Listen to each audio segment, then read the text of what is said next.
willingness to sacrifice. People can survive without that's good. Marcus, what do you say to Marcus?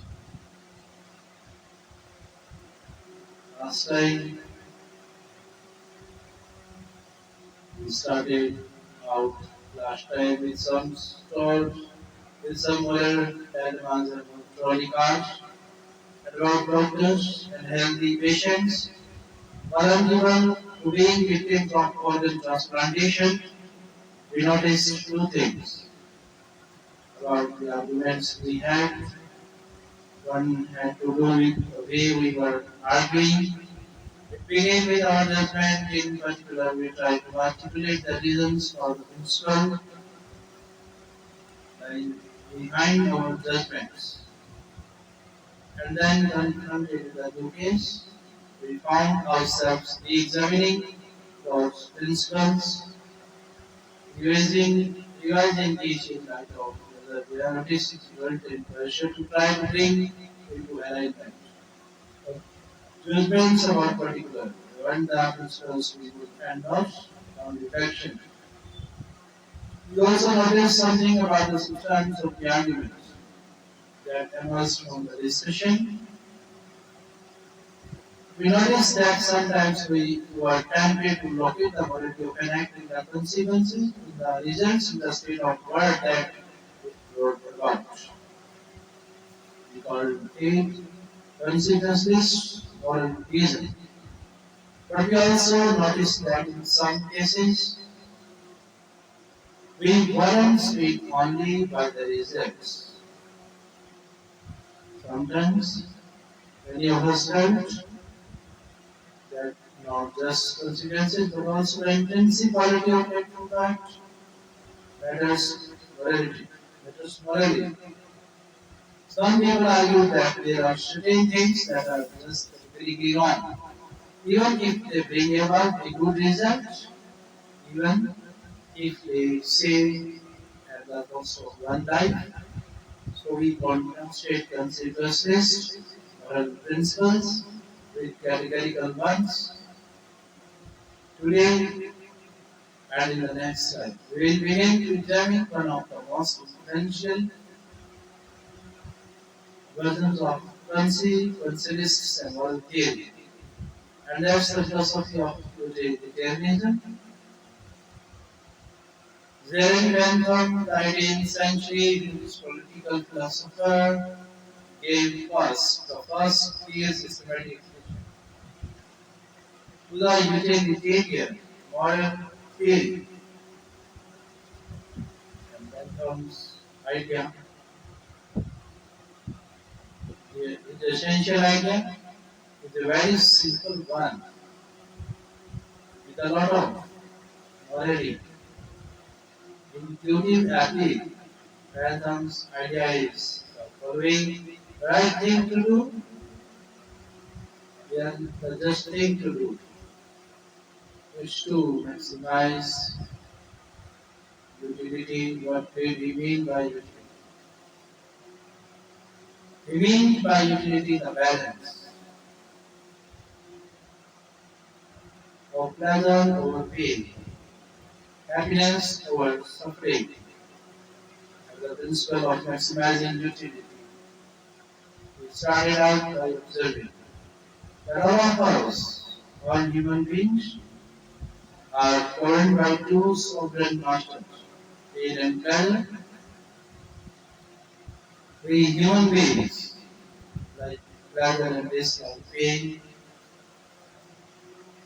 and so we should face morality. Whether we are thinking of what to do in our own lives, or whether as legislators or citizens we are thinking about what the laws should be, right thing to do individually or collectively. Right thing is maximize act in a way that maximizes the overall level of happiness. When comes to utilitarianism, it's sometimes summed up. Greatest good for the greatest number. It is basic principle of utility of man.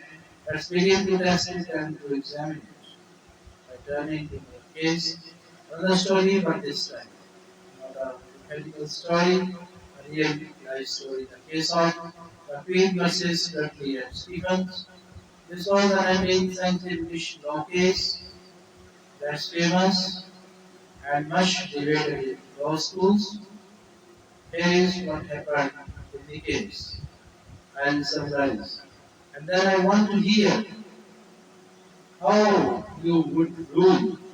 Imagine that you are the jury, imagining that you are the jury. Newspaper account of describe the background. A sadder story of disaster was never told than that of the survivors. I narrated the ship foundered in the south, 1300 miles from the Cape. They were following the crew. Bradley was the captain. Stephens was the first man. Brooks was a sailor. All renowned. Excellent tractor, also the newspaper from them does. The fourth crew member was the cabin crew. Cabin boy in charge. Stephens years old. He was an orphan.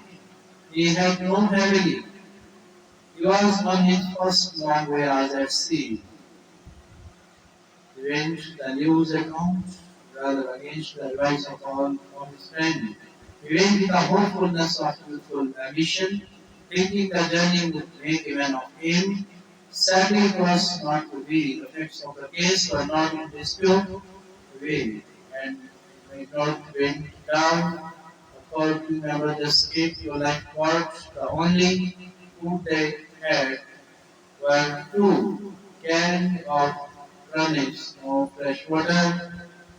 For the first 3 days, they had nothing. On the fourth day, they opened one of the cans of runnings and ate it. The next day, they caught a turtle together with the other can of turnips and the turtle. They were dying to submit for the next 2 days and then for 8 days they had nothing, no food, no water. Imagine yourself in a situation like that. What would you do? Here is what they did. But by now the cabin boy Parker is lying at the bottom of the lifeboat in the corner because he had drunk seawater against the advice of the other and he appeared to be dying. So on the 19th April, the captain suggested that they should all, our watching that all would die, save the rest, save the rest. Bruce refused. He didn't like the lottery side. We don't know whether it was because of wrong. I don't want to take that chance because we will get it in principle. But in any case, no lots were drawn. Next day, there was still no ship.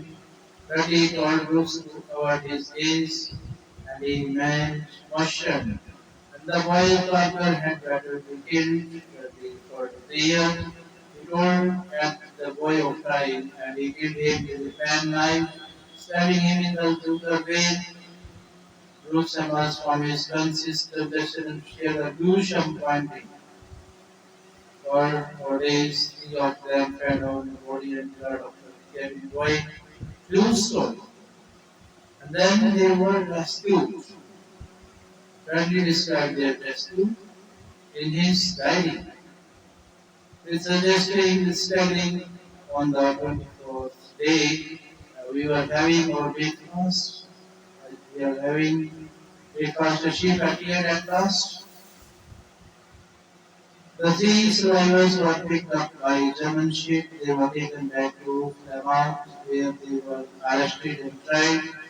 Brooks turned state's witness that the Stephens went to trial. They didn't dispute the facts.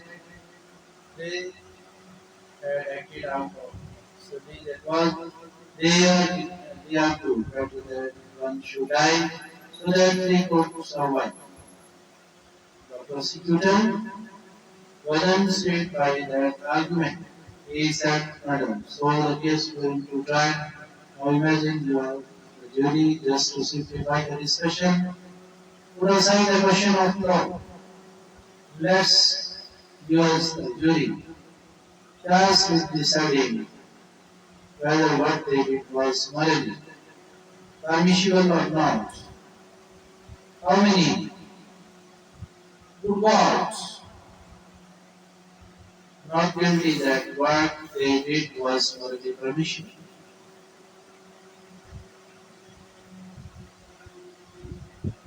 And how many who got guilty what they did was morally wrong?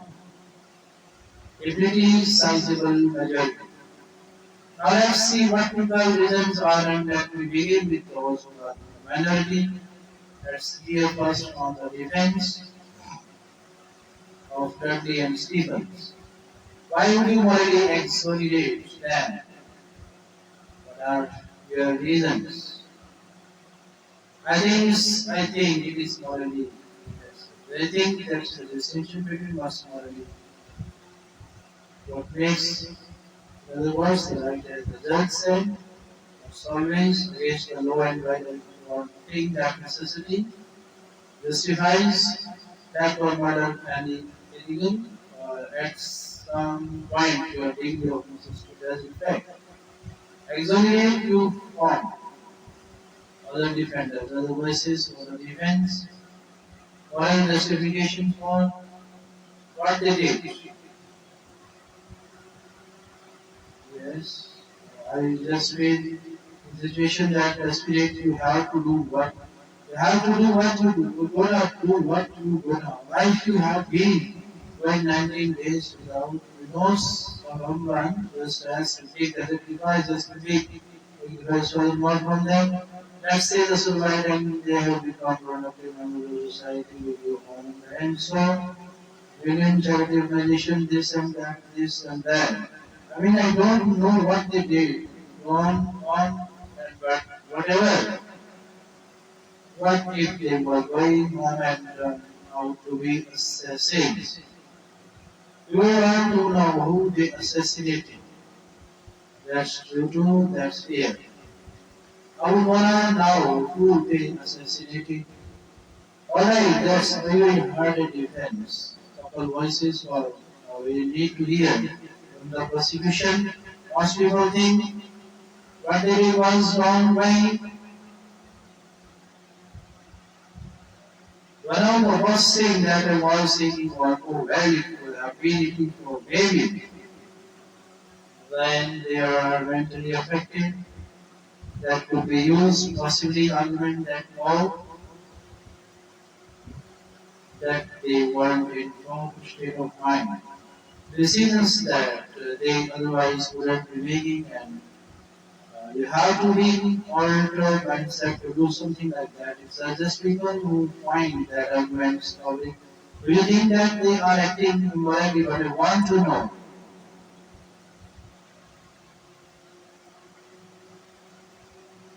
appropriate way and you why not? You just defended them in jail. You heard? Yes, I did. Yes. What to do, what to do in the case like that. What do you say to Marcus? They didn't. There is no situation that would allow human beings to take the idea of faith or the other people's lives into their own hands, that kind of power. Okay, thanks you and what's who else? What do you say, Stella? I am wondering if Berkeley and Stephen had asked for each other's consent. Is that good? Would that exonerate them? For an act of murder and that's interesting, morally justified. That's interesting. All right, consent. Now, hang on, what's your name? Kathleen. Kathleen said, suppose so that would that scenario look like? So, Berkeley is there, and knife in hand. But instead of the prayer, or before the prayer, he says, Father, remind or desperately hungry. As Marcus emphasizes him, they are desperately hungry. We are not going to ask them anyway. Again, would you be not here?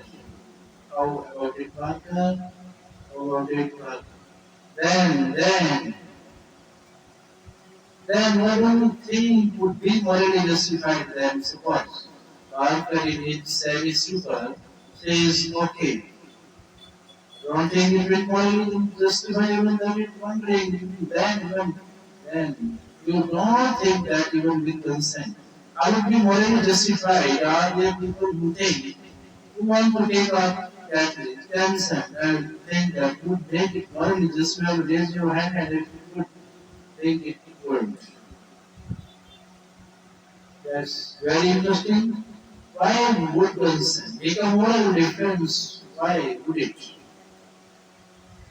make a moral difference? Well, I just think that it was making. It was his idea to start with. That would be the only situation in which I would see it being appropriate in any way.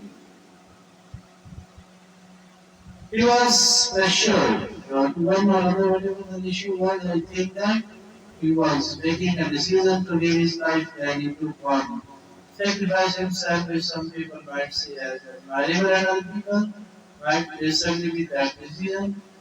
So if he came up with the idea, that's the only kind of consent we could have confidence in, morally then it would be okay. Otherwise, it would be kind of forced consent. Under the circumstances, we think.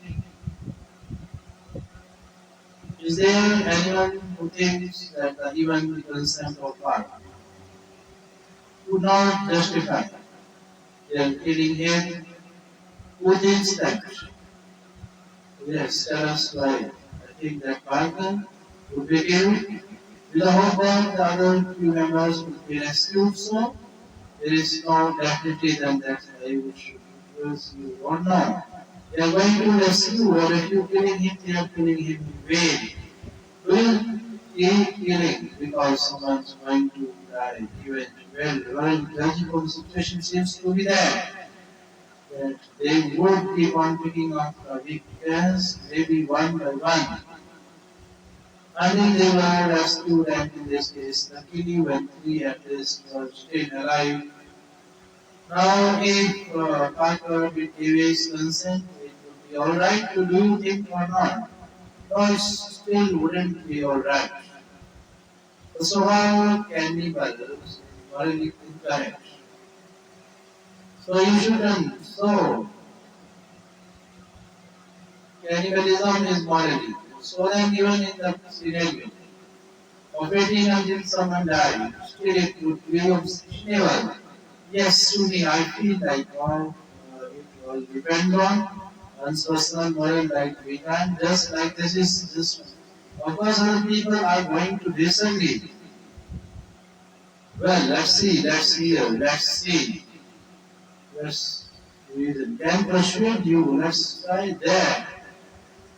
Let's now is there someone who can explain? Those of you are trying to buy consent. Can you explain why consent makes such a moral defense? But for the lottery, does that count as consent? Remember, right? Thirdly, was the lottery. Suppose that they have agreed to a lottery, then how many would then say it was alright, say there was a lottery, cabin boy, the rest of the story unfolded. How many people would say it's morally permissible? So the numbers are rising if we add a lottery here. For whom the lottery would make a moral difference? For whom? Why would it? Think the change element in my mind that makes it crime. The idea that they decide at some point that their lives were more important than these and that, I think that's kind of the basis for behavior, alright. My needs, my desire is more important than yours and mine take. If they are one, God you are everyone, and that someone should die, it's sort of like all the sacrificing to save the rest, then it would be alright. A little grotesque there, but morally permission, yes. What's your name, man? So bad for you. What bothers you? the cannibalism, but the lack of due process. I guess you could say that. And can someone who agrees with Matt say a little bit more about why lottery would make it in your view? The punishment, the way I understood it originally was that was the consulted about whether or not something was going to happen to him, even though logically whether or not he would be part of that. It was just he was the one that was going to die as that's what happened. There were a lottery that they all agreed to procedure. You think that too? Because everyone knows that there is coronavirus variants. You know the COVID why even happening? There was or you know maybe the one that's dying okay now suppose everyone. To the lottery you have to go to the cabin by laws and any change in mind. They have already decided it's like a verbal contract, you can't go back from that, you have decided for that reason to leave. You know, if someone else had died, you know that you would consume them so. But then he could so I know but I lost. Just think that that's the whole world issue that they were. That makes it the most horrible. Is that he had no idea that was even going on and he had known what was. He did more travel. Alright, good, that's some good thing. It's morally permissible, but only about 20%. Led by Marcus. Then there are some who say the real problem here is the lack of consent. Whether the lack of consent to lottery to a fair procedure or Kathleen's idea at the moment of death, and if we have consent, then more people are willing to consider. If you guys want to be justified, I want to hear now finally from the Lord even with consent, even with the lottery, even with a final murmur of consent from that the very last moment, it would still be wrong. Why would it be wrong? That's what I want to hear. Well, the whole time I have been leaning towards the categorical moral reasoning, and I think that there is a possibility I would okay with the idea of lottery on hands too. Kill themselves. So there wouldn't be an act of murder that I still think even that makes voice and also I don't think that there is any remorse. That we are getting it seems as if he is this sort of that whole idea of not valuing someone else's life. So that makes me feel like I have to take a categorical stance. You want to when he lacks remorse or the sense of having done anything wrong, right? Alright, good, so are the any other defenders. Who says just categorically wrong without consent? I think undoubtedly the way our society is shaped, murder is murder and every way our society looks down at its sin. I don't think any different in the case court now. There were three lives at stake. Versus one, the one that the cabin boy he had no dependent families that one immigrant they had dependents, they had wives and children. They, they, Bentham says, welfare, security and happiness. Everybody, we have to add it all up. So it's not just the numbers, three against the one. It's also all of those people at home.